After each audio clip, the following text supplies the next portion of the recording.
नमस्कार, राष्ट्रपति से मैं पवन केसवानी।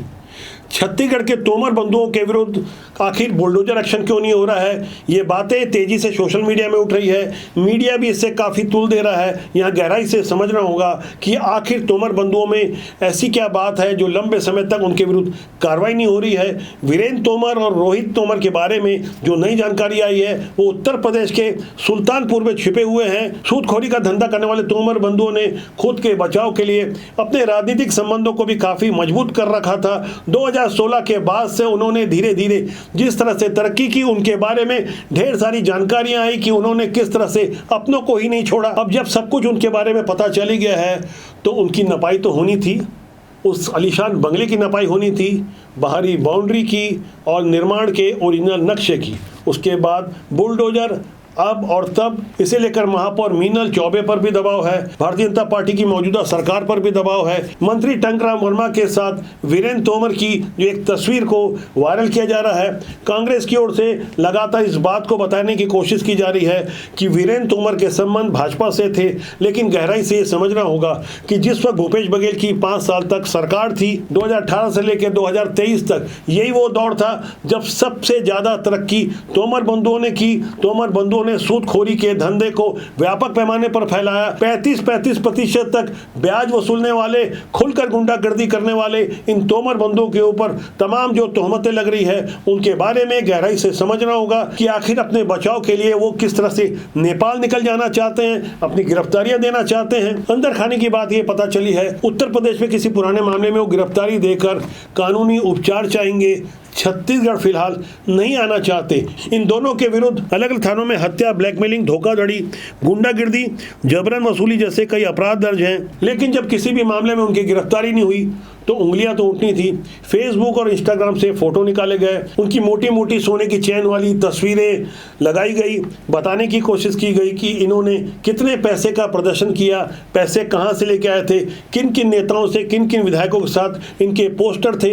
ऐसी ढेर सारी जानकारियां जिससे सत्ता पक्ष को घेरा जा सकता था। यहाँ गहराई से समझना होगा कि अपराधी किसी के सगे नहीं होते। सूर्यकांत तिवारी कोयला घोटाले वाले मामले में लंबे समय से जेल में बंद हैं। सिर्फ कोल घोटाला ही नहीं, कई और मामलों के आरोपी हैं। जिस वक्त भूपेश बघेल मुख्यमंत्री थे तब वो गिरफ्तार हुए थे और भूपेश बघेल के साथ उनके काफी अंतरंग संबंधों वाली तस्वीरों को भी साझा किया गया। तब कांग्रेस की ओर से भी भारतीय जनता पार्टी के कई नेताओं के साथ सूर्यकांत तिवारी की तस्वीरें दिखाई गई। क्या तस्वीरें दिखाने से अपराधी और नेता का गठबंधन साबित हो जाता है? हमें यह समझना होगा। सोशल मीडिया का दौर है, जिसे जो आरोप लगाना है, बोलने की आजादी है, कोई भी लगा सकता है, लेकिन तथ्य और प्रमाण भी होना चाहिए। तोमर बंधुओं के मामले में सब कुछ एक्सपोज हो चुका है। जब तक उनके बंगलों पर बुलडोजर नहीं चलेगा तब तक बदले हुए हालात में, बदले हुए दौर की जनता को भी संतुष्टि नहीं मिलेगी और सोशल मीडिया में सत्ता के विरुद्ध तोहमत लगनी भी बंद नहीं होगी। बदले हुए हालात में हमारे नेताओं को भी समझ लेना चाहिए और राजनीतिक रणनीतिकारों को भी यह भली प्रकार गांठ बांध लेना चाहिए। पहले की राजनीति और अब की राजनीति में बहुत फर्क है। कोई अपने पैसे और रसूख के दम पर हो सकता है नेताओं से संबंध बना ले, कुछ समय तक बच भी जाए, लेकिन अब यह सब बीते दौर की बात है। एक और चेहरा आप गौर से देखिए, सैकड़ों करोड़ का, अरबों का यह व्यापारी, यह युवा व्यापारी गिरफ्तार हुआ है। स्टील कारोबार में इसका काफी नाम था।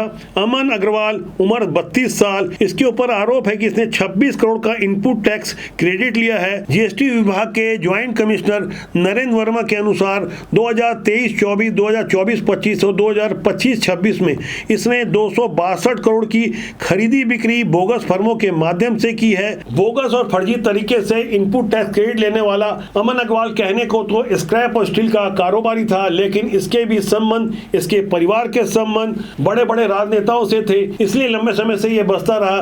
जैसे आज तोमर बंधु फरार हैं, कोशिश तो थी अमन अग्रवाल को भी बचाया जाए, लेकिन अमन अग्रवाल आखिर गिरफ्तार हो गया है। ये सब इसलिए संभव हो पाया है क्योंकि अब हालात बदल गए हैं। कई चेहरे बेनकाब किए जा रहे हैं, इनमें अमन अग्रवाल भी एक है। ऐसे दौर में अमन अग्रवाल के बाद अब ढेर सारे लोगों का नंबर लगने वाला है जो सिर्फ गलत तरीके से कारोबार करते हैं, नेताओं से संबंध बनाते हैं, बड़े बड़े होर्डिंग पोस्टर लगवाते हैं, फुल पेज विज्ञापन लगाते हैं, उन्हें लगता है कि उनका कोई कुछ नहीं बिगाड़ पाएगा। वो सारे चेहरे अब एक्सपोज हो रहे हैं। राष्ट्रबोध के जनमंच के माध्यम से हम भी उन चेहरों को बेनकाब करेंगे। जनता के हित में, समाज के हित में ऐसा आवश्यक है। गलत लोगों के विरुद्ध कार्रवाई होना चाहिए, चाहे वो कितना भी प्रभावशाली हो। राष्ट्रबोध आपका अपना जनमंच है। मेरा आपसे आग्रह है कि अच्छे लोगों को राजनीति में प्रमोट करें। राजनीति बुरी नहीं होती, उसमें काम करने लोग अच्छे या बुरे होते हैं। गलत राजनेताओं के माध्यम से अपराधी किस्म के लोग संरक्षित हो जाते हैं। अच्छे लोगों को राजनीति में आना ही चाहिए। तो आज के लिए इतना मेरा आपसे आग्रह है। चैनल को देखिए, लाइक कीजिए, सब्सक्राइब कीजिए। बहुत जल्दी मैं आपसे फिर मिलने वाला हूँ। नमस्ते।